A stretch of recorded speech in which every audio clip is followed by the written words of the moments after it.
Let's get Annette, who's a new caller to LBC from Lincoln. Good morning to you. Good morning, Nigel. And can I first of all say thank you and thank the Lord we are leaving on the 31st after all this hassle. Oh, Lord. Again. Will you be celebrating, Annette? Yes, in a modest way. No, just a big thank you. We've all suffered all this toing and froing, and God bless you. I don't think anybody's going to win out of this situation with Meghan and Harry. I think they're all losing. Okay, I'm listening. You have my attention. Harry's going to lose out because he's lost a lot of support in this country. The charities are going to lose out. The royal family's going to lose out. Meghan's lost out because she's upset people. The only people who probably will win out of all this, as usual, will be the lawyers. Well, duh. Well, let's hope the lawyers don't need to get involved, Annette, in this. And tell me, are you a monarchist? Yeah, up to a point.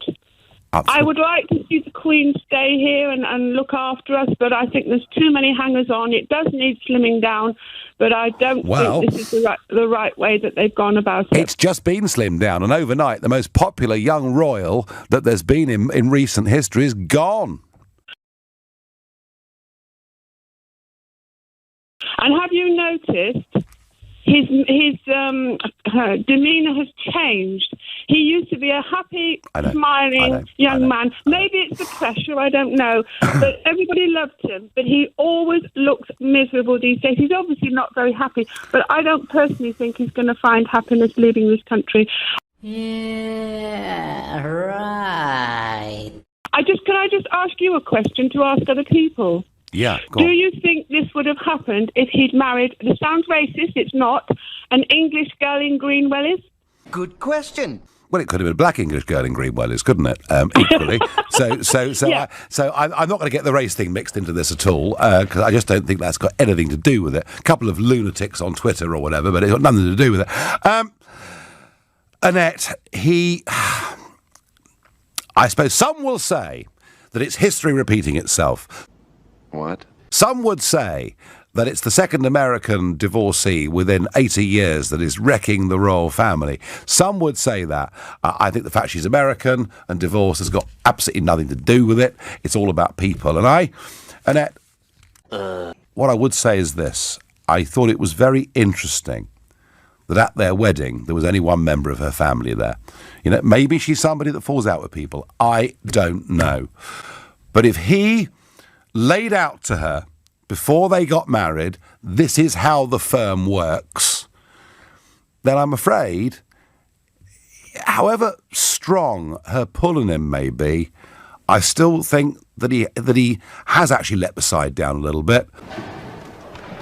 Okay. But better a clean break than none at all. I'm going to let you go, Annette, because I want to try and get Aximore on, a new caller from Cheshire. Good morning. Good morning. Good morning. Welcome to LBC. So, you are going to be my final caller on this subject. Who are the winners and losers out of this royal saga?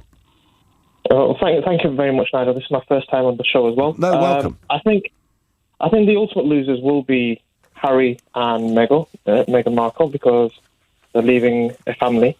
And like the other caller said previously, they'll only realise what they're left, what benefit they've lost once they resettled as normal citizens in North America.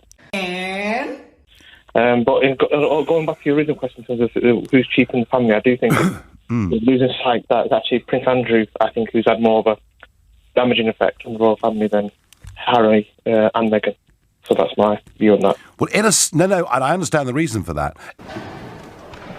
Okay. In a sense, the Harry and Meghan saga came along and has taken much of the spotlight away from Prince Andrew. He must have been, in one sense, at least quite relieved, and he's turned up at Sandringham Church this morning with the Queen.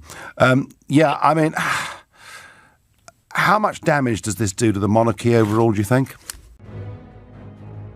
Let me put it in a language you can understand. I think it might enhance the monarchy in one sense, because it shows that the Queen is understanding of the reality that we live in. She understands that you can't, if two young people want to live their lives, then they're entitled to live their lives, but there are responsibilities and choices that they need to make, and she sets out clearly that they can't no longer hold the HRH title, and but equally she's willing to let them go. So I think, in one sense, it's actually enhanced the monarchy's decision making and how they could be perceived. No, OK, thank you very much indeed for your call. Sam on Facebook says, why can't they be Sussex Royal? They are still royals. They are the Duke and Duchess of Sussex. I'm surprised at you, Nigel. Well, if the Duke of Marlborough doesn't put royal on his title, does he? I mean, there are 25, I think it is now, royal dukes. Fact. Look, the argument last week around which there was quite a big degree of consensus was they cannot have their cake and eat it. And the Queen, overnight, has made sure that that is not the case. They are not using the titles HRH, and they should therefore, in my opinion, not call themselves royal. You got me. But I know there's an awful lot of passion. I'm sorry for the callers that could not get through. I think in the circumstances, the decisions that have been made last night are the right ones. It's a clean break. It's a hard Megxit. And that's where we are. I wish them all the best. I think for Harry, there are going to be some huge gaping holes in his life. Boy. Missing his own family and his second family, the military. I will be back tomorrow evening at 6 o'clock. At 3 o'clock this afternoon, it's Ian Payne. But up next, it's Majid Nawaz. Thank you, Nigel. Coming up, Boris Johnson is planning to move the House of Lords permanently to York. Should we seize this moment to begin wide-ranging constitutional reform? Before that, the Mayor of Greater Manchester... Thank you, Donald, and good evening, everybody. Well, yes, it's the royal wedding. We can't escape it. There's a huge amount of coverage of it everywhere. I've said recently that I think, in general, the royal family are more popular now than they've probably ever been. A lot of that is to do... Okay, I'm listening. You have my attention. ...with this younger generation of royals who seem to be more approachable and seem to be more engaged. And we remember the wedding just a few years ago of William and Kate, when everything seemed to go absolutely swimmingly, and yeah, sure. Wait for it. Or there was talk about one of Kate's uncles, and perhaps he'd done some things in Ibiza that maybe he shouldn't, but it all seemed to go very smoothly. As this wedding approaches, I have a slightly different feeling about it. Hey, y'all, come look at this. Now, it all started with a website in America called TMZ. It's a gossip celebrity website, and they go around Beverly Hills and LA and elsewhere and take a whole load of photographs of celebrities and well-known people. I have to admit I've been trailed around by them, and one or two photographs of me in LA that they published that weren't perhaps all that flattering. But, you know, that is the world of website gossip. It's not in any way... Stop it. ...a mainstream media. And the story was that Meghan Markle's dad, Thomas, he's in his early 70s. He's a retired lighting director, worked in Hollywood, worked on some big films, actually.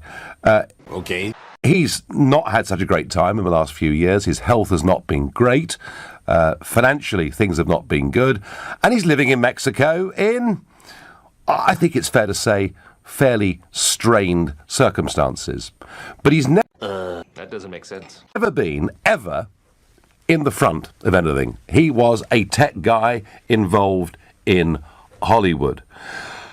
And the story was, as we saw a series of photographs last week of him being measured up for a suit, etc., the story came out on TMZ that, in fact, these photographs had been staged. And when I say staged, done in cooperation with a member of the paparazzi.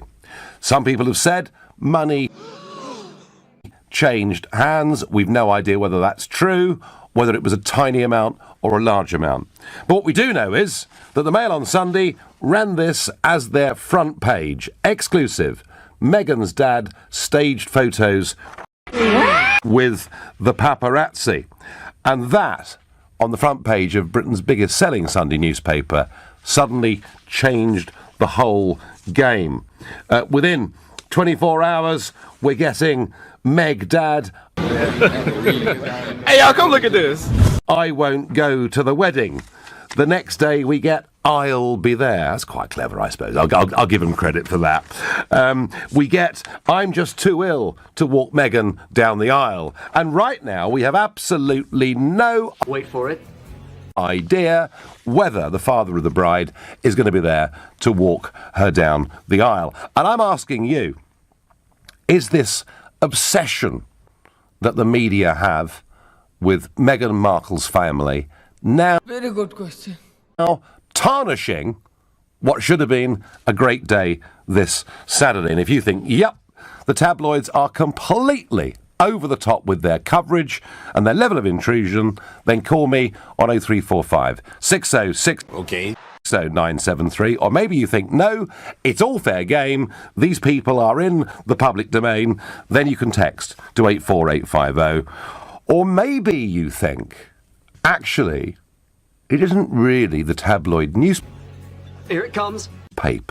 that should take the blame for this, because after all, that's kind of what tabloid newspapers do. Why was Thomas Markle not protected in any way at all? Why, given the wedding in 3 days' time, has he not even had a rehearsal for walking her up the aisle, given that this event is expected to be watched by between 1 and 2 billion people globally? Very good question.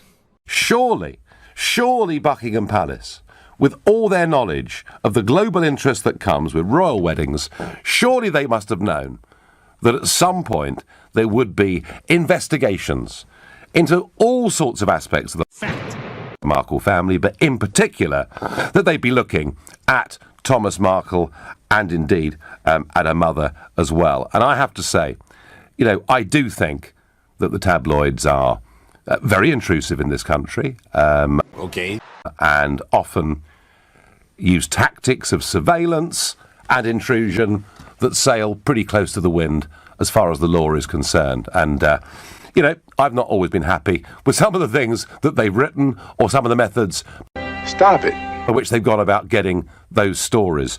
But isn't this really a complete and total mess up by Buckingham Palace? This guy should have been protected. You know, we've seen in the past... Okay, I'm listening. You have my attention. ...all sorts of problems caused for the royal family by the media. Surely it was obvious this guy should have been protected. Now, what I'm told is that there were some press officers from the palace who were out with him up until 10 days ago, and then... Are you serious? And they've left him. Surely he should have been here in London. Surely, he should have been looked after. And frankly, he's been thrown to the media wolves. He's been portrayed as a money grabber. And we don't yet know whether he's coming to the wedding or not. And I would have thought, for Meghan Markle, this is all pretty distressing stuff.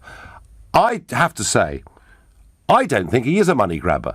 Why do I say that? Well, for the last year, we've known this wedding was going to be taking place. He could at any point in the last year, if he's a money grabber, and given that he is a bit financially down on his luck, he could at any point in the last year have gone to one... Okay, I'm listening. You have my attention.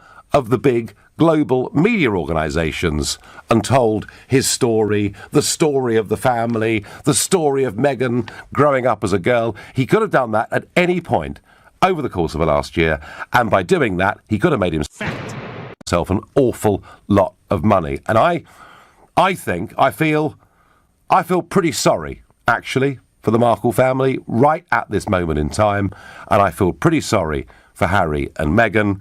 It is completely Wait for it. unfair that this guy has been left by the palace to the media wolves. That's what I think, and I think it is tarnishing the big day. What does Steve in the Forest of Dean think?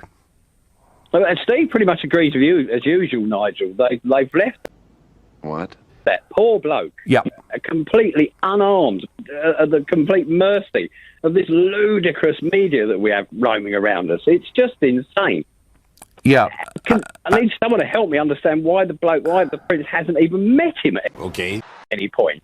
What is going on? Well, I mean, we've had a lot of stories about the health of Thomas Markle. Now, what we are now being told is that he is having some form of operation today, Steve. Are you serious? Whether that's a stent or whether it's open heart surgery, we don't know. Presumably, if it is open heart surgery, there's no chance of him coming. If it's a stent, then he probably could hop on an aeroplane and get here. Wait for it. But would he even want to come now, Steve, if he thinks he might be a distraction?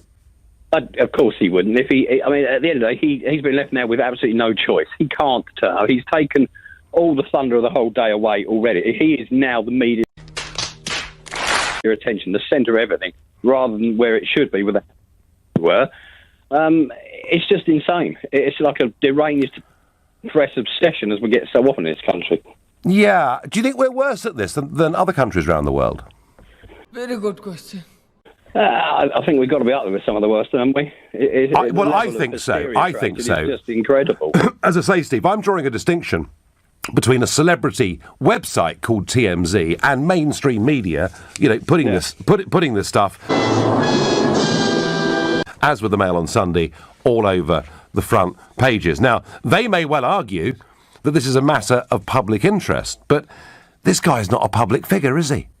Not remotely. No, I mean, he's been forced into that sort of limelight by the fact his daughter's married. Are you serious? Who she is. Yeah. But if there was ever any real intention of him being here, would this all not have been dealt with weeks, months ago? Well, that's the mystery, Steve. That, to me, the mystery is why he wasn't here 8-10 days ago, getting ready, making sure he had the right clothes, practicing the walk up the aisle, the knowing where the cameras were.